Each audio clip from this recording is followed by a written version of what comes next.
contractions are like every 3 minutes, lasting about 40 seconds. We're in triage. They're calling the midwife, and then we'll move to the laboring unit. And that's that. I gotta go because I think one's gonna start semi soon. Let's get my hand. Let's get my hand. Okay. Breathe through it, Chelsea. There you go. Breathe. Breathe. There you go. Breathe deep in. There you go.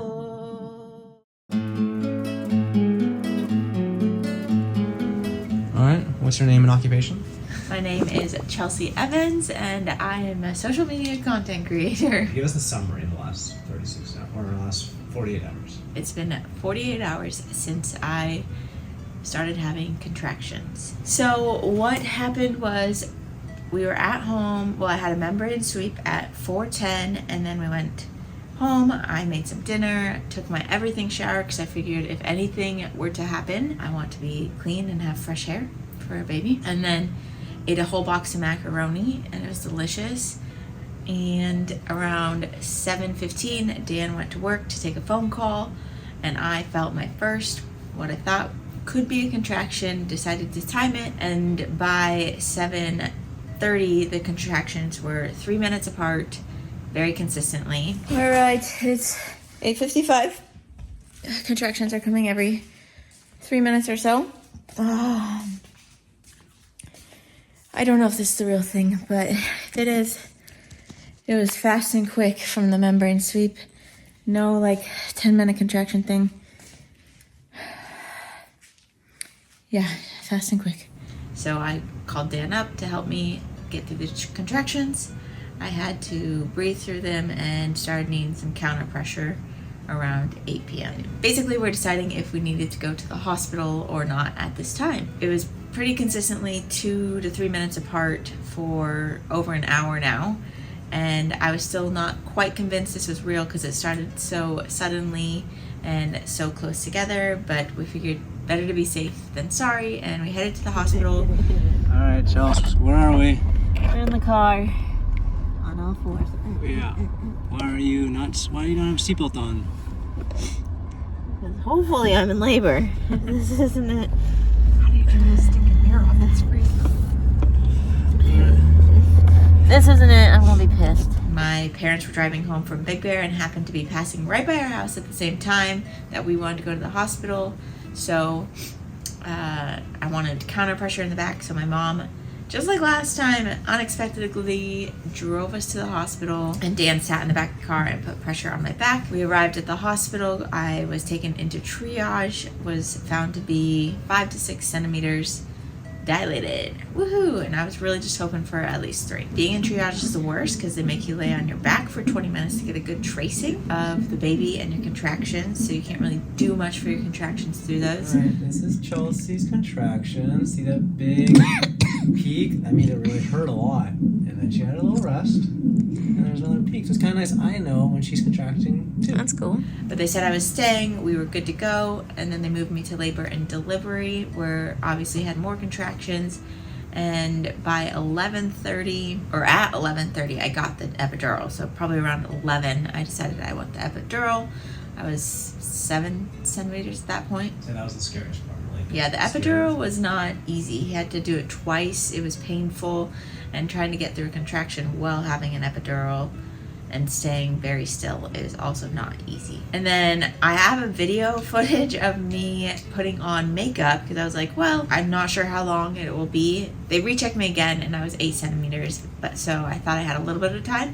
I have a video of me putting on makeup at 11:54, and in the middle of the video, a bunch of people come rushing in and say, we're having a baby now. And it's because they saw the heart rate dropping on the monitor, but thankfully it was just because I had moved and they were able to find a better heart rate for the baby. But they checked me and they're like, oh, yep, you're ready to go anyway, so let's get this show on the road. I started pushing at 12:05 and he was born at 12:46, but in the end required some assistance from a vacuum at the very end of the pushing. I was getting really close, so they say, and his heart rate had dropped again. It was not increasing, so they used the vacuum once and he was out, at 12:46, and it felt so good to no longer be pregnant. The reason his heart rate was dropping was because the cord was wrapped around his neck twice. So they basically gave me an ultimatum, like, we need to get him out now with this push, give it everything, and with the assistance of the vacuum. Otherwise, the words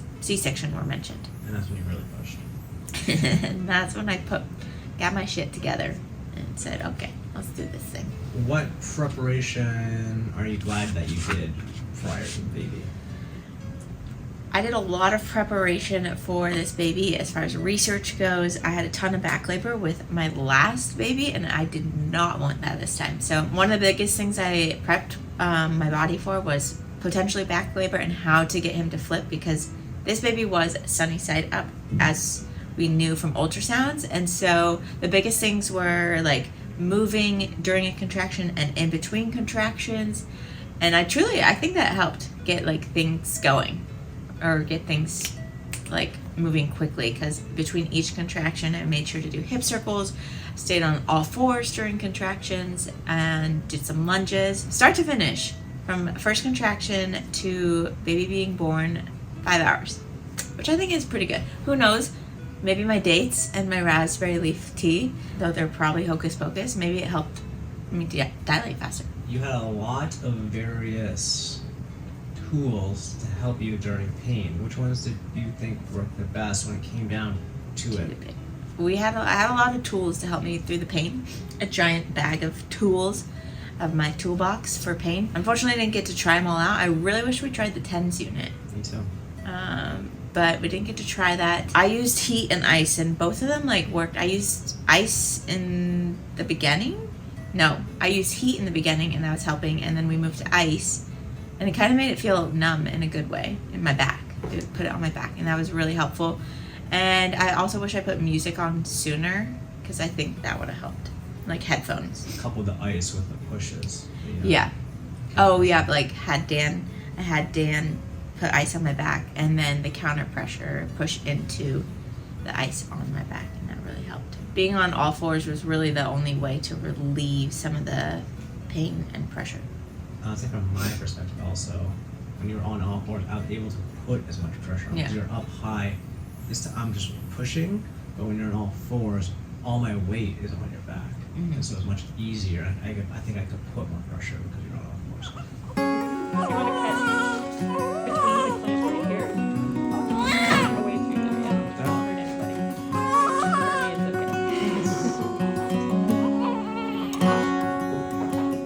Welcome to our family of 4. Chelsea did it. She was incredible yesterday. Miss you, Landon. Actually, this morning. Yeah, this morning. He wants to meet you. I look so cute this morning.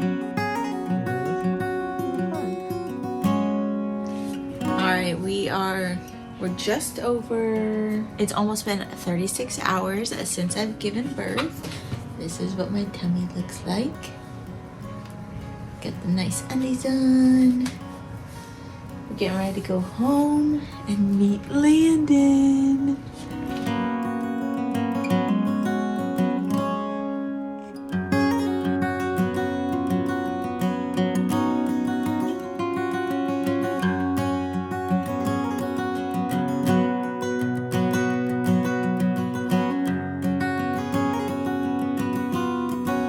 Alright, Chelsea, where are we? About to leave the hospital, go home to be a family of 4 Nice. and 5 with Mogo. Who are you excited to introduce? Landon and Mogo.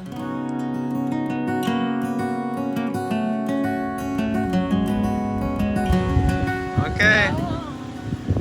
Let's check it out. Tiny, I don't know. Smallest kid ever in this little big old car seat. Oh my goodness. Is that how it's supposed to be? You'll get a lot of comments if it's not.